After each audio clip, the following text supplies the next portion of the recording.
नमस्कार, राष्ट्रवाद में आपका स्वागत है। आपके साथ मैं हूं सुशांत सिन्हा। राष्ट्रवाद यानी देश से बढ़कर कुछ नहीं। और आज जब देश की बात होगी तो बात होगी T20 विश्व कप मुकाबले में भारत पाकिस्तान के मैच की, जिसके बाद एक फेक नैरेटिव सेट किया गया।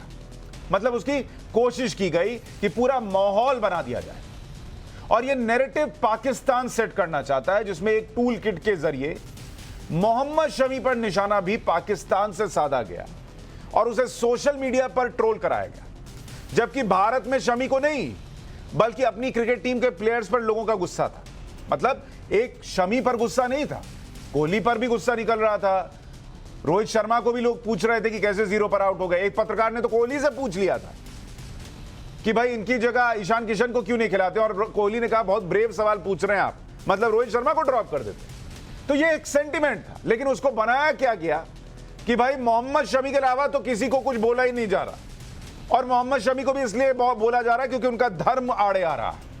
पाकिस्तान की तरफ से कई फर्जी अकाउंट से ट्वीट किए गए और इन ट्वीट के जरिए नफरत फैलाई गई। हद तो तब हो गई जब पाकिस्तान की ट्रोलिंग वाली साजिश को भारत में हवा दी गई। पाकिस्तान की तरफ से फर्जी ट्वीट की सत्यता की जांच किए बिना कुछ लोग सोशल मीडिया पर शुरू हो गए। अरे मैं मानता कि अगर बड़े बड़े लोग मोहम्मद शमी के लिए कुछ कह रहे होते, लिख रहे होते, सेलिब्रिटीज, नेता, वेरीफाइड अकाउंट्स वाले लिख रहे होते तो समझ में आता। कौन लिख रहा है, कितने फॉलोअर हैं, कुछ पता नहीं, लेकिन उसको बना दिया गया कि मोहम्मद शमी के खिलाफ सब हो रहा है। और वो था किसका हिस्सा? पाकिस्तानी टूल किट का, जिसके जरिए भारत में हिंदू मुसलमान कराने की कोशिश थी। शमी के बहाने देश में नफरत का माहौल बनाया गया, फूट डालने की कोशिश की गई, और इसका जिक्र भी हम करेंगे। पहले पाकिस्तान की तरफ से जारी टूल किट की साजिश को देखिए कि कैसे उसका इस्तेमाल हुआ, और वो आपको एक एक करके दिखा रहा हूं मैं। फैजी ग्राम नाम के एक इंस्टाग्राम अकाउंट से मोहम्मद शमी की इंस्टा पोस्ट पर एक कमेंट किया गया। क्या लिखा? Major Mohammed Shami ISI agent. जब इस अकाउंट की पड़ताल की तो पता चला कि यह किसी फैज रसूल सियाल का इंस्टाग्राम अकाउंट है, जो वकील है पाकिस्तान में। बताइए, पाकिस्तान में बैठकर यहां माचिस मार दी। इसी तरह मोहम्मद कामरान नामक एक व्यक्ति ने अपने ट्विटर हैंडल पर लिखा, well done ISI agent Mohammed Shami, हमें आप पर गर्व है। इसके प्रोफाइल में क्या लिखा है? यह पाकिस्तान के कराची में रहता है। इसके ट्विटर पर मात्र 164 फॉलोअर्स हैं। एक शुगर काका, नाम सुनिए, पता नहीं कौन सा शुगर काका है, इसका भी ट्विटर हैंडल था। इसने क्या लिखा? शमी अब बस मुसलमान होने का सबूत दे। यह व्यक्ति भी पाकिस्तान के इस्लामाबाद शहर में रहता है। पाकिस्तानी न्यूज चैनल समा टीवी के लिए काम करने वाले एक पत्रकार ने लिखा, शमी पाकिस्तान की तरफ से खेल रहे हैं। पाकिस्तान बेस्ड ट्विटर हैंडल अलिज्जा से इसे फैलाया गया। इस ट्विटर हैंडल की सत्यता भी जान लीजिए। इस ट्विटर हैंडल के महज 15 फॉलोअर। एजेंडा फैलाने के बाद इस ट्विटर हैंडल को बंद भी कर दिया गया। पाकिस्तान स्ट्रेटेजिक फोरम की तरफ से ट्वीट किया गया और शमी को एजेंट कहा गया। शमी के नाम पर टूल किट चलाकर साजिश रचने में पाकिस्तान की एजेंसीज भी शामिल थी। पाकिस्तान से ही मनाल नाम के अकाउंट से लिखा गया कि शमी को अब भारत की टीम से खेलना बंद कर देना चाहिए। यह सब पाकिस्तान के अकाउंट्स थे, लेकिन यहां हिंदुस्तान में कुछ लोगों ने बढ़ चढ़कर इसको उठाया। कुछ मसीहा पत्रकारों ने तो आर्टिकल लिख दिए कि शमी को टारगेट किया जा रहा है, यह नया हिंदुस्तान है, क्योंकि वो मुसलमान है इसलिए टारगेट हो गए। पाकिस्तान के विकेटकीपर बल्लेबाज मोहम्मद रिजवान को भारत के खिलाफ मैच के दौरान ड्रिंक्स ब्रेक के बीच ग्राउंड पर नमाज अदा करते देखा गया था। पाकिस्तान के पूर्व क्रिकेटर और बॉलिंग कोच वकार यूनिस ने इसको लेकर कहा था कि हिंदुओं के बीच मैदान पर रिजवान का नमाज अदा करना बहुत खास था। वकार यूनिस के इस बयान पर हंगामा मचा। तमाम क्रिकेटर्स ने वकार यूनिस की इस तरह की टिप्पणी की आलोचना की। वकार के बयान को शर्मनाक बताया। तमाम आलोचनाओं के बाद वकार ने अब इसके लिए माफी नहीं मांगी, लेकिन एक बार पहले सुनिए वो क्या कह रहे थे, फिर आगे की बात बताता हूं। एग्रेसिवनेस भी थी, जिस तरीके से स्ट्राइक रोटेशन थी, जिस तरीके पे उनके चेहरे पे नजर आ रहा था, दैट वाज अमेजिंग। और सबसे अच्छी बात जो रिजवान ने की कि फिर उसने माशाल्लाह उसने ग्राउंड में खड़े होकर नमाज पढ़ी, जो कि हिंदुओं के बीच में खड़े होकर। So that was really something very very special for me. तो उनका एजेंडा क्लियर था हिंदुओं के बीच नमाज पढ़ ली, उसमें खुश थे, और उसके बाद हिंदुस्तान में नफरत फैलाने के लिए मोहम्मद शमी के नाम का एक टूल किट जो है वो मार्केट में उतार दिया कि अरे मोहम्मद शमी को टारगेट किया जा रहा है, और यहां कुछ लोग फुदकने लगे और चालू हो गए। पाकिस्तान की तरफ से जारी ट्वीट हमने आपको दिखाई। इसके बाद भारत में ट्विटर पर जो बाढ़ आई, बिना पाकिस्तान के फर्जी ट्वीट की जांच के बिना शमी को लेकर हिंदू मुसलमान शुरू हो गया। सबसे पहले असदुद्दीन ओवैसी का उस दिन का बयान एक बार सुनिए, ओवैसी क्या कह रहे थे। आप भी कल क्रिकेट मैच देखिए। अब रहा सवाल जहाँ तक कि मोहम्मद शमी को निशाना बनाया जा रहा है कल के क्रिकेट मैच की हार का, ये तो ये बताता है कि फ़िरक़ा परस्ती, रेडिकलाइजेशन और हेट्रेड मुस्लिम्स के ताल्लुक़ से कितना बढ़ चुका है। एक टीम में 11 खिलाड़ी होते हैं, 11 खिलाड़ी में एक मुसलमान होता है, तो आप उसको टारगेट कर रहे हैं लोग। भाई खेल में तो जीत हार होती है ना, कोई टीम जीतती है कोई हारती है, तो इसमें एक मोहम्मद शमी को टारगेट करना ये बताता है कि हेट्रेड, रेडिकलाइजेशन और कम्युनलाइजेशन कितना बढ़ चुका है और कौन फैला रहा है इसको।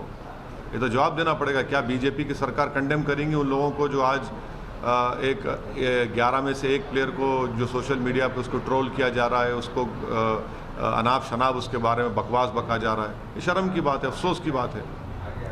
वो तो इंडिया की टीम के लिए खेल रहा था ना, वो तो इंडिया की टीम के लिए खेल रहा था असदुद्दीन ओवैसी साहब।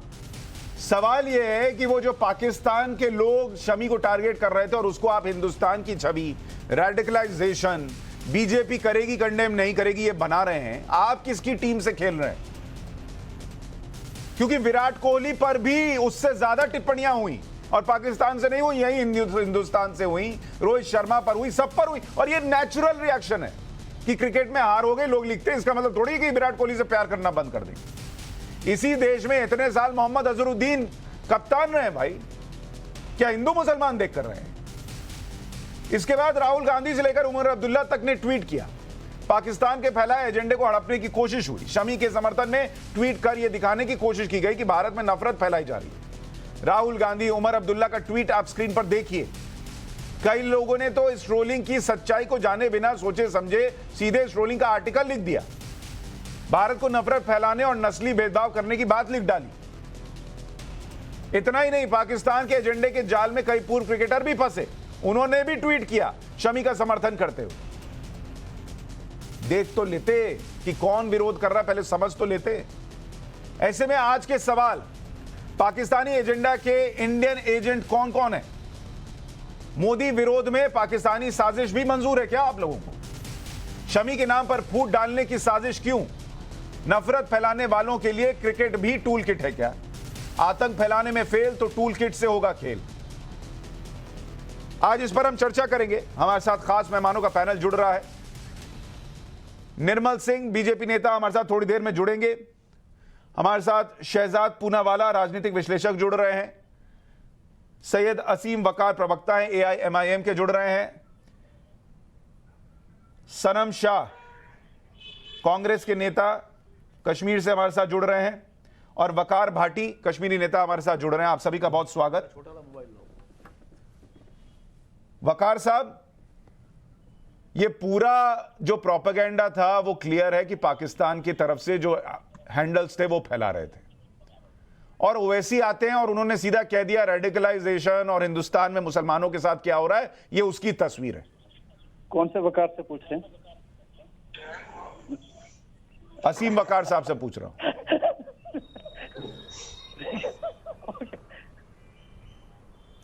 ओवैसी साहब को यह करने की क्या जरूरत थी असीम वकार साहब?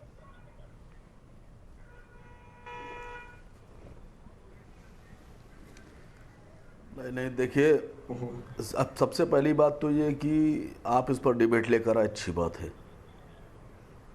परसों आप ही के साथी चैनल पर एक डिबेट आई 6 बजे, वो सेम टॉपिक था। उस टॉपिक में जो पैनलिस्ट थे, अगर आपने उनकी भाषा और उनके अल्फाज सुन लिए होते और जो उनकी मानसिकता थी, जिस आइडियोलॉजी पे वो बात कर रहे थे, तो मैं समझता हूं कि आप पूरा का पूरा जिम्मेदार किसी एक व्यक्ति या किसी एक अकाउंट या किसी एक सिस्टम को ना बताते। कहीं ना कहीं कुछ इधर और कुछ उधर सब जगह ख़राब लोग हैं। खैर, मैंने तो आज तक कभी लाइफ में अपनी ज़िंदगी में इस तरह की बात की नहीं, और ना मैं इस तरह की बात पसंद करता हूँ। हम लोग जब छोटे थे, स्कूल जाते थे तो क्रिकेट खेलते थे, बैडमिंटन खेलते थे, तो टीचर्स हम लोग को सिखाते थे कि एक स्पोर्टमैन स्पिरिट पैदा करो। वो खड़ा होकर बताया करते थे कि स्पोर्टमैन स्पिरिट क्या है, कि अगर हम खेल रहे हैं तो जो विरोधी टीम है उसमें भी अगर कोई प्लेयर अच्छा खेले तो उसकी तारीफ खुले दिल से करो, और अगर अपनी टीम हार जाए और दूसरी टीम जो विरोधी टीम है वो जीत जाए तो उसका भी इस्तकबाल ऐसे खड़े होकर तालियां बजा करो कि जैसे हम खुद जीते। ये होती स्पोर्टमैन स्पिरिट। लेकिन अफसोस आज हिंदुस्तान में ये नौबत आ गई कि हम लोग को आज देश के लोगों को 135 करोड़ को ये सिखाना पड़ रहा है कि क्या स्पोर्टमैन स्पिरिट है। अगर आप किसी सर आप वकार भाई, आप जिस स्कूल में गए होंगे, मुझे नहीं पता ओवैसी साहब उस स्कूल में गए या नहीं गए, और उन्होंने ये स्पोर्ट्समैन स्पिरिट सीखी या नहीं सीखी, लेकिन वो हर चीज को हिंदुस्तानी मुसलमान पे क्यों ले आते हैं, मुझे इससे एतराज है। क्योंकि मोहम्मद शमी को किसी ने टारगेट नहीं किया, किसी ऐसे व्यक्ति ने नहीं कहा कि भाई मोहम्मद शमी जो है वो मुसलमान है इसलिए उसके साथ ऐसा हो रहा है। रिक्वेस्ट आपसे सुशांत जी, एक मिनट, एक रिक्वेस्ट कर लेने दीजिए जी। सुशांत सिन्हा जी, मेरी आपके साथ कम इंटरेक्शन हुआ है, कम डिबेट हुई है। ओवैसी साहब हमारे लीडर हैं, तो मैं आपसे गुजारिश करूंगा कि एक जो हमारा एक लीडरशिप का दायरा है उसको बना कर रखिए। हमसे सवाल वही पूछिए जिससे हम अपना जो दायरा है वो बना कर रखें। 2 मिनट से 3 मिनट के अंदर हम आपकी भाषा बोलने लगेंगे। क्या भाषा बोलेंगे बताइए जरा, मैंने ऐसा क्या बोला है बताइए। बहुत बदतमीज हम भी हैं आप। नहीं, इसमें अभी जो हुआ उसमें क्या बदतमीजी थी बताइए सर। बहुत बदतमीज और बहुत खराब जबान है मेरी भी। नहीं, मुझे उसमें कोई डाउट नहीं होगा, आपकी भी होगी, पर मैंने क्या कहा इसमें बताइए। कंट्रोल करता हूं अपने, मैंने क्या आपत्तिजनक कहा ये बताइए मुझे, मैं वापस ले लूंगा, आप बताइए। आपके जो बड़े हैं ना, अब नहीं कह सकता आप जैसी बात।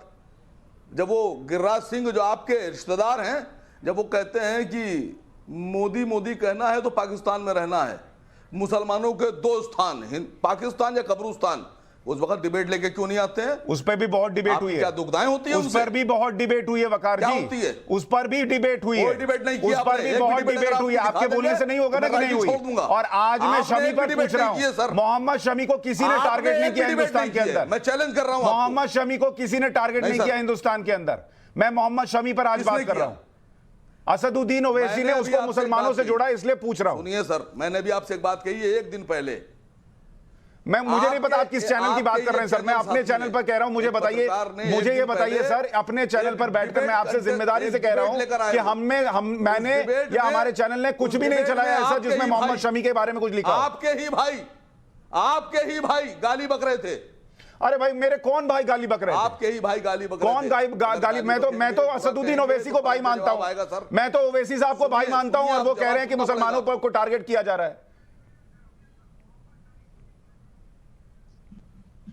नहीं, आप हमें भाई माने या ना माने, हम रहेंगे यहीं सर। अरे आप फिर वही बात देखिए, अब यही प्रॉब्लम है, यही प्रॉब्लम है। मैंने आपसे एक सवाल पूछा, वकार भाई, एक मिनट, वकार जी एक मिनट, वकार जी मेरी बात सुनिए, मैं बाकी पैनलिस्ट पर भी जाऊं उससे पहले। वकार जी, नहीं, आपको कोई भेज भी नहीं रहा, आपको कोई भेज भी नहीं रहा, मैं ये नहीं कह रहा, आप यहीं रहिए, आप यहीं रहिए, लेकिन सवालों के जवाब दीजिए ना। आपसे पहले पूछा कि जब शमी को टारगेट नहीं किया गया तो आप मुसलमान पे क्यों ले गए ओवैसी साहब, तो आपने कहा मैं ऐसी भाषा बोल दूंगा कि आपको समझ में आ जाएगा।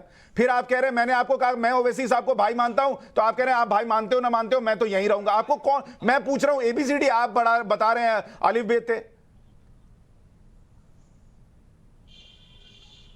सर, मैंने आपसे एक बात बहुत बढ़िया कही कि हमको अपने ही जैसा काबिल समझिए, अपने ही जैसा, तो बहुत अच्छी डिबेट होगी, बहुत बढ़िया बात भी होगी। मैं तो आपको अपने जैसा काबिल समझता हूं। शहजाद पूना वाला, तो मुझे पता है कि अगर मैं आपसे टेढ़ी बात करूंगा तो पलट कर डबल टेढ़ी बात आएगी मुझ तक। नहीं सर, मैं आपसे कोई टेढ़ी बात कर ही नहीं रहा हूं ना सर। और अपने काबिल समझेंगे तो गलत हो जाएगा। मैं कोई टेढ़ी बात कर ही नहीं रहा हूं। मैं कह रहा हूं इस देश का मुसलमान है, मोहम्मद शमी इस देश का प्लेयर है, उसको पाकिस्तान के हैंडल्स टारगेट कर रहे थे, हम क्यों फंस गए? ओवैसी साहब ने क्यों ऐसा उसमें फंसकर अपना योगदान दे दिया? ये पूछ रहा हूं, इसमें क्या गलत पूछ रहा हूं बताइए। सुनिए सर, सुनिए सर, ओवैसी साहब ने यह कहा कि जब एक तरफ पाकिस्तान हमारे देश के अंदर सीमाओं में घुसकर आतंकवाद फैला रहा है, आतंकवादी भेज रहा है, तो ऐसे देश से क्रिकेट के मैच नहीं होना चाहिए। इससे ज्यादा सबूत आप क्या देंगे आपको हम लोग। ओवैसी साहब ने कहा कि नहीं होना चाहिए इंडिया पाकिस्तान का मैच, प्रधानमंत्री जी को इस पर सख्त नजरिया अपनाना चाहिए और इसको मना कर देना चाहिए, नहीं होना चाहिए पाकिस्तान और हिंदुस्तान का मैच। हम इससे ज्यादा और क्या कहेंगे आपसे। मैंने आपसे कहा आपके साथी चैनल एक डिबेट लेकर आए, परसों लेकर आए, उसमें जो पैनलिस्ट बैठे हुए थे वो जो भाषा का इस्तेमाल कर रहे थे, सुनिए एक बार। मैं आपके चैनल पर नाम लेना नहीं चाह रहा हूं उनका, ठीक है, एक चैनल का नाम दूसरे चैनल पर नहीं लेना चाहिए सर। आप भी समझ गए, मैं भी समझ गया। शहजाद पूनावाला, एक मिनट, ठीक है सर, आपका इनिशियल रिमार्क आप किया भी मैंने, समझ गए, मैं भी समझ गया। शहजाद पूनावाला, मुझे लगता है कि हाँ, बात की ये जो पूरा चैनल पर मसला, बैठे थे, राष्ट्रीय चैनल था, पूरा मसला सर, बड़ा चैनल था। वकार भाई आप क्यों उसमें जो नाराज हो लोग रहे हैं? थे, हसीम वो वकार भाई, भी मुझे नहीं लोग पता, थे, मशहूर मैं बस लोग इतना थे। कह रहा हूं कि अगर इस देश में मोहम्मद शमी को टारगेट नहीं किया गया तो उसका मुद्दा क्यों बनाया गया? मैं सिंपल सी डिबेट इस पे कर रहा हूं। शहजाद पूनावाला, आपको लगता है ये जानबूझकर हुआ या लोग बह गए, क्या हुआ इसमें? देखिए सुशांत जी, एक तो क्रोनोलॉजी समझिए। क्रोनोलॉजी ये है कि पहले भारत पाकिस्तान की मैच में जब भारत की हार हुई तो शेख राशिद पाकिस्तान में कहते हैं ये इस्लाम और मुसलमानों की जीत है। फिर दिवाली में तो पटाखे बैन है, पर दिल्ली के कुछ इलाकों में, कुछ चिन्हित इलाकों में पटाखे बजाते कुछ नज़ारे दिखे। कश्मीर में भी आपने देखा होगा कुछ लोगों ने सेलिब्रेट किया। और ये जब मामला और ये खबर जब लोगों तक पहुंची और लोगों में आक्रोश था कि किस तरीके से आप जश्न मना रहे हो पाकिस्तान की जीत का, तो एक विक्टिमहुड कार्ड जो हमारे पास पैन कार्ड, आधार कार्ड, ये सारे कार्ड हमारे पास होते हैं सुशांत जी, कुछ लोगों के पास, कुछ यहाँ पर विशेष लोगों के पास विक्टिमहुड कार्ड, इस्लामोफोबिया कार्ड होता है। तो शमी तो केवल बहाना है, मोदी के मुल्क में मुसलमानों का जीना हराम है ये बताना है। और ये पुराने दिनों की बात है, कश्मीर से 370 हटा तो मुसलमान टारगेट हो रहे हैं, सीए आया तो मुसलमान टारगेट हो रहे हैं, दिल्ली दंगों में दिलबर नेगी मारा गया, रतन लाल मारा गया, पर मुसलमान टारगेट हो रहे हैं। तो ये मुसलमान टारगेट हो रहे हैं 2014 से। परंतु देखिए विडंबना की बात कि इतना टारगेटिंग होने के बावजूद भी अफगानिस्तान के मुसलमान इधर बुला लो, बांग्लादेश के मुसलमान इधर बुला लो, रोहिंग्याओं को भी इधर बसा लो, पर ये प्रोपेगेंडा गैंग जो है ये लगा रहता है। तो इसी श्रृंखला में कि भारत को कैसे बदनाम किया जाए, भारत में मुसलमानों का जीना हराम है कैसे बताया जाए, तो मोहम्मद शमी नाम का एक कैरेक्टर ढूंढ लिया गया। अब ये कौन कौन कर रहा था? ये वही व्यक्ति है जिन्होंने, जब ये कांड हुआ था लोनी में, सुशांत आपने इसको कवर किया था, लोनी में सांप्रदायिक घटना बताई गई आपराधिक मामले को, और उसको बताने वाला कौन था? वो ट्विटर पर किसने कहा था हिंदुत्व के गुंडे? वो वही व्यक्ति है जिसने आज शमी को भी एक मुद्दा बनाया है। मानो एक इंटरनेशनल टूल किट चल रहा है, वहां से शेख राशिद का आदेश आता है और यहां पर शेख राशिद के कुछ बच्चे हैं जो कि इमीडिएटली उस टूल किट को फैलाने लग जाते हैं। तो वही एक मामला चलता आ रहा है और वहां का वकार यूनिस है, तो यहां पर भी कुछ वकार है, उनकी भाषा हूबहू वही है। आप देख लीजिए। निर्मल सिंह जी, क्या आपको लगता है यहां जिन लोगों ने रिएक्शंस दिए, आ रहा हूं सनम शाह, निर्मल सिंह जी, क्या आपको लगता है जिन लोगों ने रिएक्शंस दिए यहां पर मोहम्मद शमी को टारगेट किया जा रहा है, कुछ लोगों ने तो लेख भी लिख दिया इस पर, क्या वो जानबूझकर था जो पाकिस्तान की जीत पे सेलिब्रेशन हो रहा है उस पर ध्यान हटाने के लिए, उस पर से ध्यान हटाने के लिए, या भारत में हिंदू मुसलमान हो जाए ये कोशिश करने के लिए? वो पूरे टूलकिट का हिस्सा था या उनका पॉलिटिकल एजेंडा था? आपके हिसाब से क्या था? देखिए सुशांत जी, मैं इतिहास का विद्यार्थी हूं और मुझे लगता है कि 1947 की से पहले की जो राजनीति थी, जो मुस्लिम लीग और जिस प्रकार से इस भारत के विभाजन के लिए जो किया गया था, उसी प्रकार की राजनीति को फिर से लाने की कोशिश है। और लेकिन ये लोग भूल रहे हैं कि भारत ने वो विभाजन सह लिया था। इस प्रकार की आपकी हिंदू मुसलमान दो लोगों को भी बांटने की आपकी कोशिश जो है उसको भारत स्वीकार नहीं करेगा। और इसके मद्देनजर, जैसे बिल्कुल पुणेवाला ने कहा है कि मोदी जी को बदनाम करना है, मोदी जी को बदनाम करना है, इसलिए जो है कोई भी ऐसा मुद्दा है, पाकिस्तान से ये इशू उठता है और भारत में और खासतौर जम्मू कश्मीर में कुछ लोग, चाहे वो जो है सो कॉल्ड जो मेनस्ट्रीम पार्टीज हैं कश्मीर की, उनके नेता या जो जिनका आप नाम ले रहे हैं ओवैसी साहब, ये इसको हिंदू मुसलमान करना शुरू कर देते हैं। और ये अपनी राजनीतिक जो रोटियां हैं उनको सेकते हैं। ये इनको मालूम नहीं है कि जम्मू कश्मीर में जो 40,000 लोग मारे गए और जिसमें हिंदू भी थे, मुसलमान भी थे, उसमें सिख भी थे। अभी पर निर्मल सिंह जी, असीम वकार जो कह रहे हैं वो ये कह रहे हैं कि हिंदू मुसलमान तो आप शुरू करते हैं ना, जब गिरिराज सिंह ये कहते हैं कि यहां रहना है तो मोदी मोदी करना है, नहीं तो पाकिस्तान चले जाओ, ये बातें जब आप करते हैं तो फिर हिंदू मुसलमान आप भी शुरू करते हैं, वो कह रहे हैं। गिरिराज जी ने अगर कहा होगा, मेरे ध्यान में नहीं है, लेकिन जब गद्दारों के लिए कहा होगा उन्होंने, हिंदू मुसलमान की कभी बात नहीं कर सकता। यह गद्दारों के लिए, जो गद्दार जिस प्रकार से कश्मीर में वहां पे कॉलेज में जिस प्रकार से बात हुई है और जिस प्रकार से वहां पर जम्मू की बेटियों को, अनन्या जो जंबाल लड़की है, उसको खत्म किया गया, खत्म किया गया कि आपको हम मार देंगे। इस प्रकार की राजनीति है। इस प्रकार के गद्दारों को इस भारत में उनको खाना भी उनको खिलाया जाएगा, यहाँ का अन्न भी खाएंगे, नमक खाएंगे, और पाकिस्तान जिंदाबाद। ठीक है, वकार भाटी, इस प्रकार के वकार भाटी, आपके हिसाब से क्या मोहम्मद शमी को टारगेट करने का प्रोपेगेंडा हिंदुस्तान में नफरत फैलाने के लिए था, हिंदू मुसलमान के लिए था? वकार भाटी जी, जैसे सबको सुना, मुझे भी सुनिएगा, ठीक है, बीच में मत आइएगा। पहली बात, आपने कुछ 5-7 ट्वीट निकाले थे पाकिस्तानियों के कि वो मोहम्मद शमी के ऊपर प्रोपेगेंडा कर रहे हैं। हिंदुस्तान में कुछ नहीं हुआ। मैं हिंदुस्तान में 80 साल के बड़े बड़े और हिंदूवादी, भगवा आतंकवादी हिंदू, बड़े बड़े आतंकवादी जिनको लाखों फॉलो करते हैं, उनके ट्विटर अकाउंट और उनकी वीडियो बता रहा हूं, जहां मोहम्मद शमी आतंकवादी हिंदू कौन से हैं? जो नासुरम गोडसे की नाजायज औलादे हैं। बस अब वो कौन है, आप है नहीं है मुझे नहीं पता, आप सुन लीजिए, ठीक है। आप जो कह रहे हैं आप हैं नहीं है, दूसरे जो आतंकवादी हैं नाथूराम गोडसे की नाजायज औलाद है नहीं है, ठीक है, नहीं मैं आपसे कह रहा हूं, नहीं मैं आपसे कह रहा हूं, आप दूसरे को आतंकवादी घोषित कर रहे हैं, आपको फिर दूसरे लोग पैनल में आतंकवादी घोषित करेंगे तो मत परेशान होइएगा। बोला जाता है, मुझे कोई टेंशन नहीं है, तो बोला जाता है। सुन लीजिए ना मेरी बात, मैं ये ट्वीट खोल के बैठा हूँ, यहाँ ऐसे हजारों ट्वीट हैं, मैं नाम बता देता हूँ, अब देख लेना, जिसको लाखों लोग फॉलो करते हैं। वो मोहम्मद शमी को टोपी लगा के, मुस्लिम टोपी लगा के फोटो लिखता है, ठीक है, तो इसने पाकिस्तान से पैसा खाया हुआ है। एक और है जिसको 5 लाख लोग फेसबुक पर फॉलो करते हैं, उसका नाम है शेर बॉय, हिंदू शेर बॉय, ठीक है, उसके नाम की आईडिया, खुद वीडियो बनाता है। जाइए, वो किसी शमी को, विराट कोहली को गालियां देता है कि विराट कोहली भी मुसलमान बन गया है और शमी तो पहले से ही मुसलमान का मुल्ला था, ठीक है, इन्होंने मैच करा दिया। पकड़िए इन लोगों को, मैं नाम बता रहा हूं ना।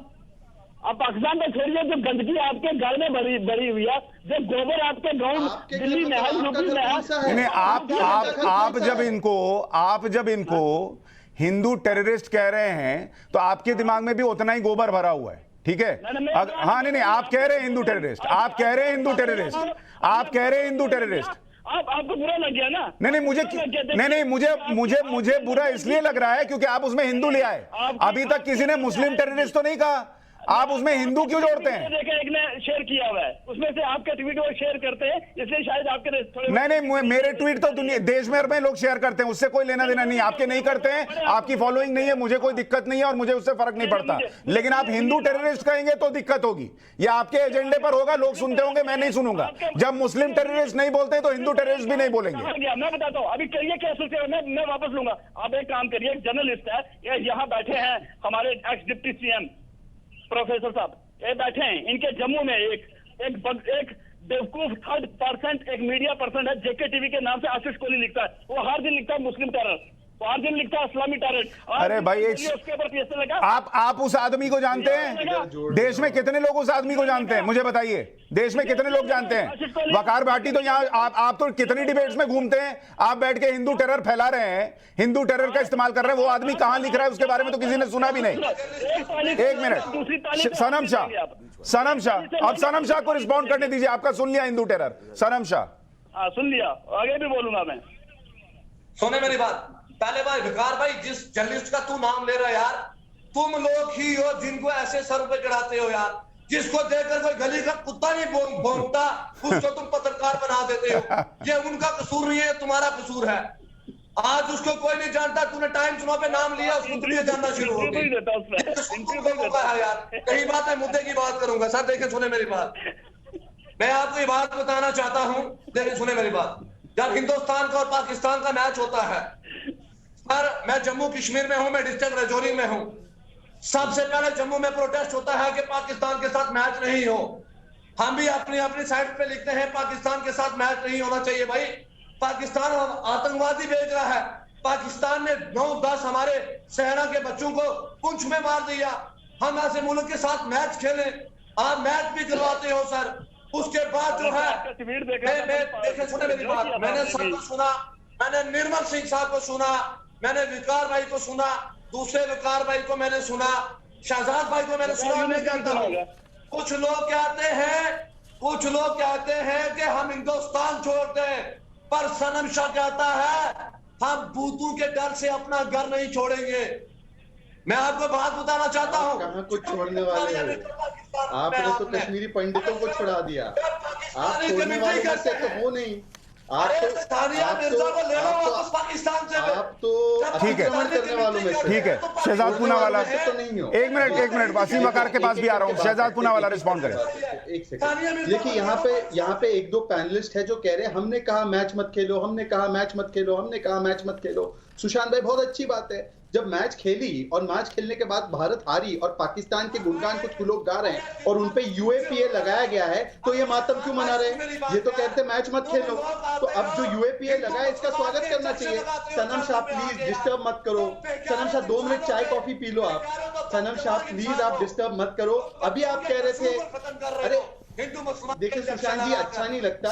सनम थोड़ा रुक जाइए, एक एक करके। लोगों को लगता है इनको क्या हो गया है, इनको कौन पकड़ लिया है, ऐसे क्यों ऐसे बर्ताव करते हैं। लोग मुझे पूछते हैं ट्विटर पे, इनसे कहिए 2-3 मिनट ठंडे हो जाए, मैं तब तक जवाब देता हूं। तो मैं कह रहा हूं कि जब तक ये कह रहे मैच मत खेलो, मैच मत खेलो, मैच मत खेलो, बहुत अच्छी बात है, हम तो स्वागत करते हैं। अब आप कहिए कि जिन्होंने जश्न मनाया पाकिस्तान की जीत का, उनपे यूएपीए लगा, सनम शाह स्वागत करता है। सनम शाह जाकर एफआईआर कराएगा उनके खिलाफ। बोलो जोर से, बोलो भारत माता की जय, इनके ऊपर एफआईआर हो। अरे रुक जाओ सनम शाह, ये बेवफा सनम वाले काम मत किया करो। रुक जाओ भाई, रुक जाओ, ठंडे हो जाओ, थोड़ा ठंडे हो जाओ। लोग पूछते क्या दिक्कत है इसको, लोग पूछते हैं मुझे भाई दिक्कत क्या है। अरे भाई साहब, ये इतना ध्वनि प्रदूषण देखो। सनम शाह थोड़ा सा रुक जाइए, थोड़ा सा जरा योगा प्राणायाम सुबह उठ के करा करो तो थोड़ा ठंडे रहोगे, आप आराम से रहोगे। अच्छा दूसरी बात, अरे योगा कर लो, 2 मिनट योगा कर लो। सुशांत जी, आप मैं क्या इसका उपाय क्या निकलेगा? नहीं सनम शाह प्लीज, फिर मैं ऑडियो कम कराना पड़ेगा, एक एक करके बात कीजिए। असीम वकार के पास भी जाना है। असीम वकार जी भी है, वकार दूसरे भी है, उनको भी जवाब देना है, उनका भी मौका आना चाहिए बात करने का। अरे प्लीज सर, पहले मेरी बात का जवाब दो। पीसीआर में आपसे हाथ जोड़कर रिक्वेस्ट, अच्छा ऑडियो कम कीजिए। शहजाद बोलिए रहेंगे। हाँ, ये अपनी आवाज जो रावलपिंडी तक पहुंचाना चाहते हैं, उनको हम नहीं सहायता कर सकते। अब सुन लीजिए, मैं सिर्फ इतना कह रहा हूं कि पहले तो ये इस्लामोफोबिया का जो कार्ड है ये पुराना हो चुका है, क्योंकि बार बार मुस्लिम खतरे में है, मुस्लिम खतरे में है।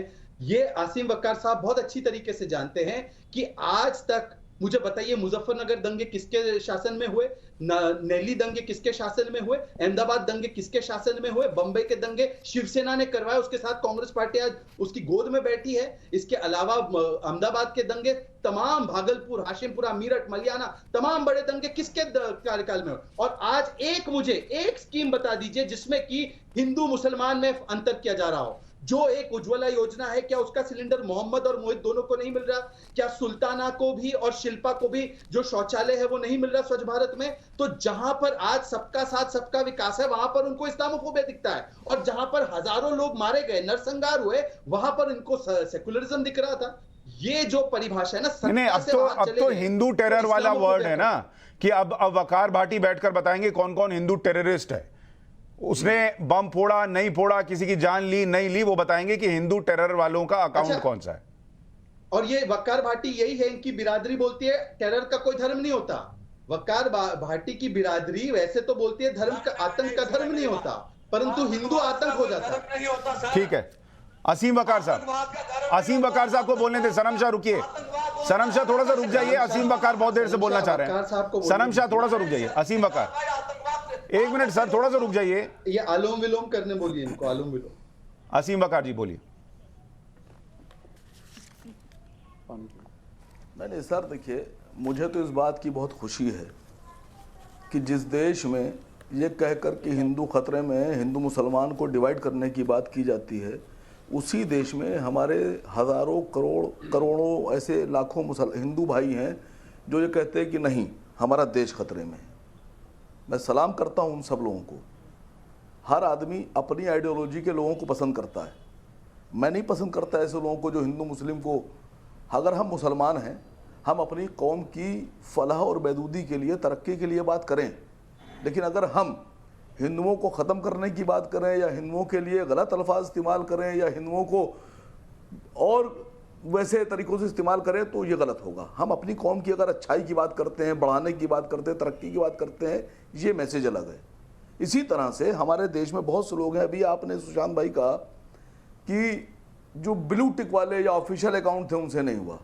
मैंने देखना शुरू किया, मैं नहीं सर हुआ, दिखा रहा हूं आपको। मैं एक चीज कह रहा हूं, मैं एक बात करेक्शन कर दूं, मैं आप बात पूरी कर लीजिएगा। मेरा स्टेटमेंट ये था कि उनसे भी हुआ, लेकिन वो बाद में हुआ जब माहौल ये बना दिया गया कि अरे ये तो इंडिया में हो रहा है। सर जी, अब आप बात पूरी कीजिए।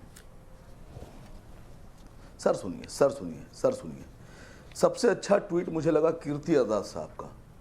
कीर्ति आजाद साहब ने इरफान पठान साहब के ट्वीट को रिट्वीट करते हुए लिखा कि मैं आपके बयान के साथ हूं इरफान पठान साहब, और उन्होंने बहुत खुले तौर पे कहा कि धर्म के नाम पर अगर किसी को ट्रोल किया जा रहा है तो ये गलत है, बिल्कुल गलत है। और ऐसा नहीं है कि हिंदुस्तान में खाली शमी को कहा गया। आप जाके चेक करिए, हमारे हिंदुस्तान में बहुत से लोग ऐसे जिन्होंने जडेजा पे आरोप लगाया, पाकिस्तान से पैसे ले लिए, कोई विराट कोहली को कह रहा है, कोई। देखिए, हम जो देखेंगे, हमें तकलीफ होगी, हम बोलेंगे।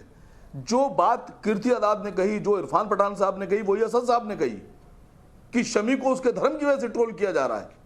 इसमें कौन, इसमें तो प्रधानमंत्री जी को आगे आना चाहिए था, खेल मंत्री जी को आगे आना चाहिए था, अनुराग ठाकुर साहब को बयान जारी करना चाहिए था। असीम वकार साहब, मैं आपके पास लौट रहा हूं, इस पर डेट देंगे। आज हम राष्ट्रवाद में चर्चा कर रहे हैं कि पाकिस्तानी टूल किट के जरिए क्या मोहम्मद शमी को ट्रोल किया गया और उसका इस्तेमाल भारत में कुछ लोगों ने किया। इस पर हम चर्चा कर रहे हैं। निर्मल सिंह बीजेपी के नेता, शहजाद पूनावाला, सैयद असीम वकार प्रवक्ता है AIMIM के, सनम शाह कांग्रेस से और वकार भाटी हमारे साथ बने हुए हैं। असीम वकार साहब, आप जो कह रहे थे, मेरा प्रश्न उसी पर था जो बड़ी खबर पर जाने से पहले मैं आपसे कह रहा था कि आपने खुद कहा कि विराट कोहली और रोहित शर्मा, इनको भी ट्रोल किया गया, जो मैंने अपने इंट्रो रिमार्क में भी कहा था, लेकिन कहीं ये नहीं कहा गया कि ये हिंदू हैं इसलिए इनको टारगेट किया जा रहा है। नहीं सर, नहीं सुशांत भाई, हम लोगों से ज्यादा जिम्मेदारी आप लोगों के कंधे पर है। आप लोग देश में और जनता के बीच में एक ब्रिज का काम करते हैं। आपको देखा जाता है, आपको सुना जाता है।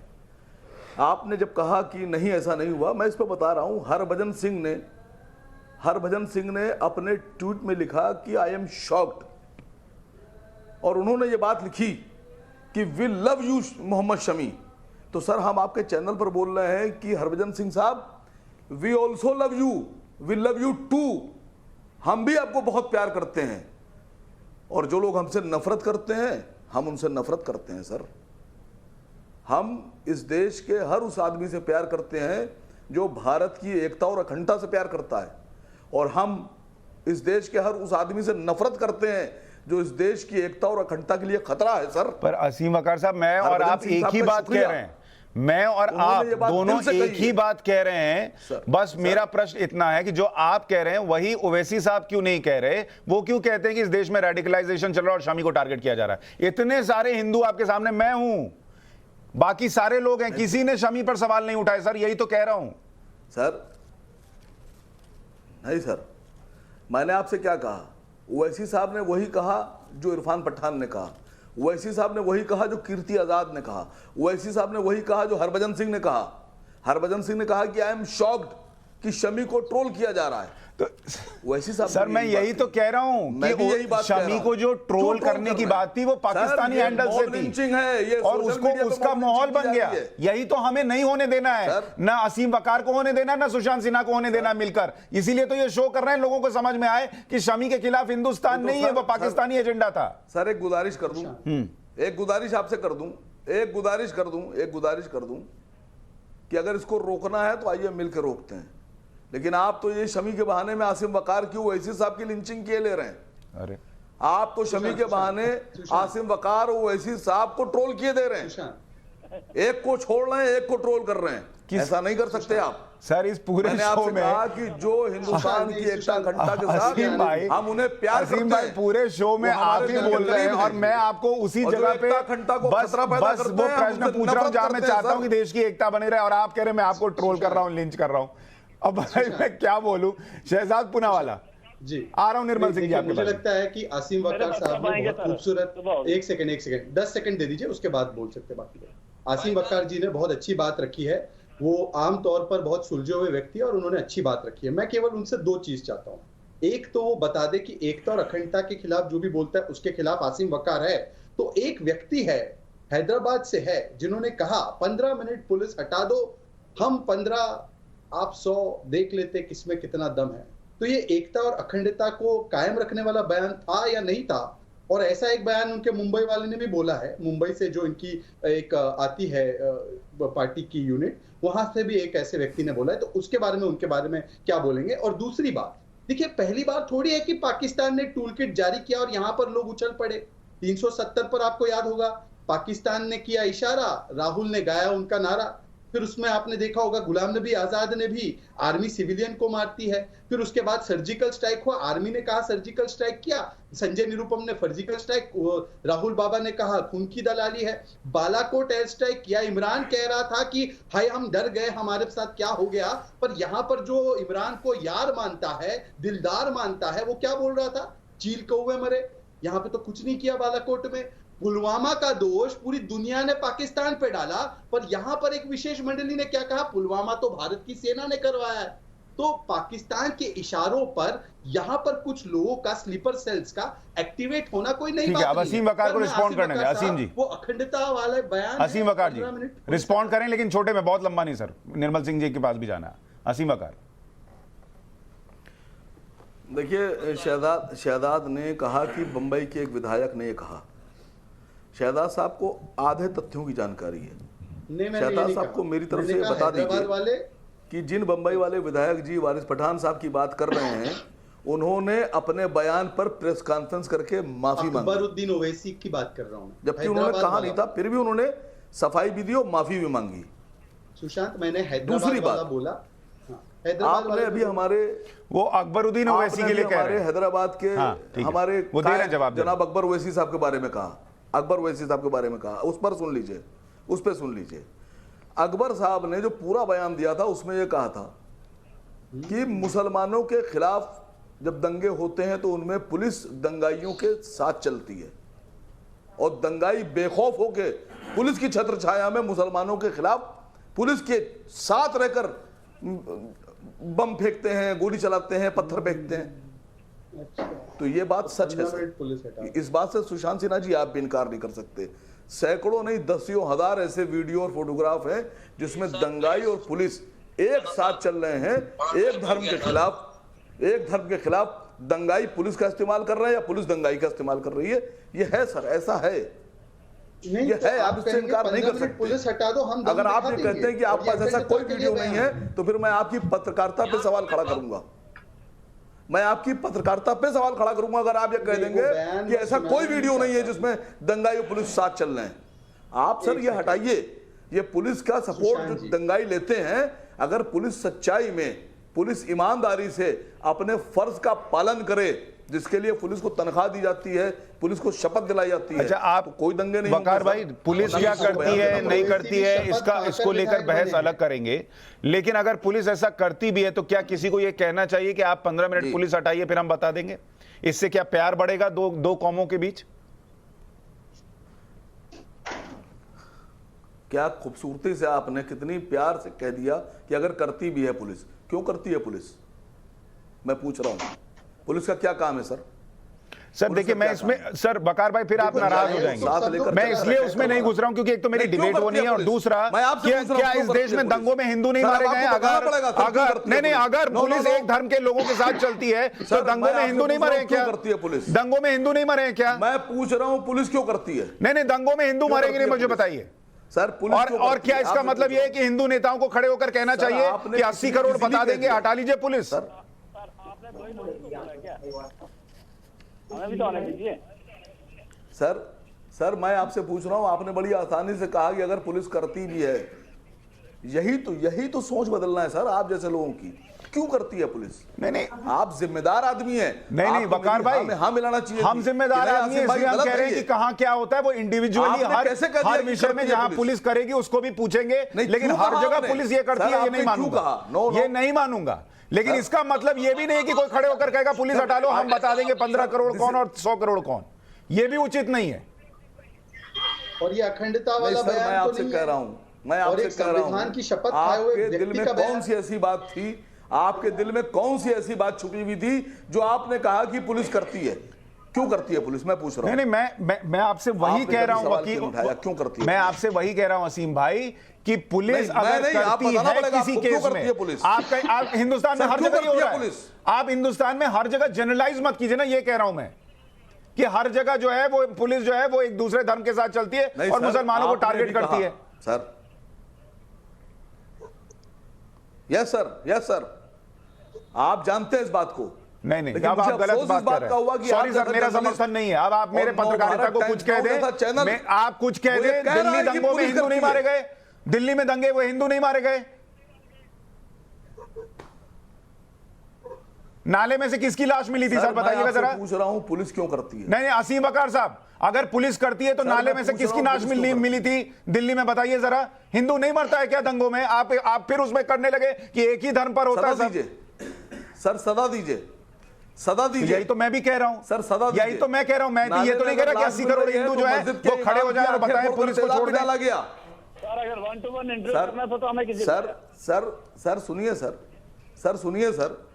सर सुनिए सर, अगर नाले में लाश मिलती है तो मस्जिद के इमाम की आंखें फोड़कर तेजाब भी डाला जाता है। हाँ तो मैं नहीं कह रहा ना सर, भी जुल्म होता है। मैं नहीं कह रहा ना कि पुलिस उनके साथ चल रही थी नहीं चल रही थी, आप कर रहे हैं उसको। क्यों होता है? आप कह रहे हैं, आप फिर वही, आप जब ये दोनों बता रहे हैं तो बताइए दोनों के साथ हुआ। आप फिर सिर्फ एक तरफा बताते, यही दिक्कत खड़ी होती है। निर्मल सिंह जी, क्या इस देश में ये एक तरफा चल रहा है? सर मैं तो खिलाफ हूं, मैं भी खिलाफ हूं, सुशांत जी, मैं भी खिलाफ हूं।